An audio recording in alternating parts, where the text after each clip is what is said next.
Same game.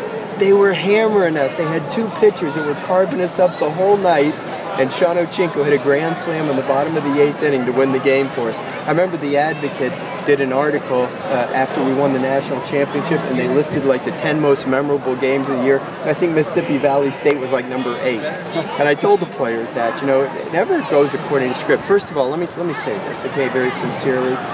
Those kids from Alcorn State played their hearts out tonight. I mean, they played phenomenal.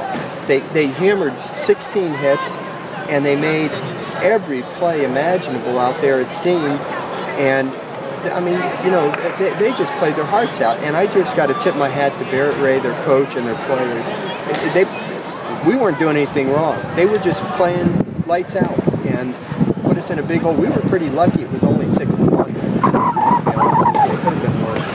And we hung in there and then chipped away. Obviously, Fairley gave us a big boost with his home run, and then of course Moore's home run after, you know, Laird crushed the ball, but it seemed like we hit a ton of balls that their outfitters ran down, made great plays on, and you know, with line drives back at the pitcher, all those kinds of things. You know, runners on first and third, the kid spikes the ball in the dirt, and the catcher makes the greatest block I've ever seen, I think, you know, to keep the run from scoring. So, you know, it was one of those nights where, you know, everything was going great for them, and everything that could go wrong was going wrong for us. But at the end of the day, we found a way to win. But honestly, the story of the game for me is just how well Alcorn played tonight. Their kids played their hearts out, and I feel for them.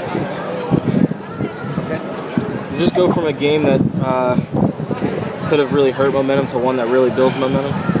Well, that's a good question, but you know, I don't think like that, because as long as you still have outs remaining, you feel like you're going to win. That's why in baseball the clock doesn't run out. You get 27 outs.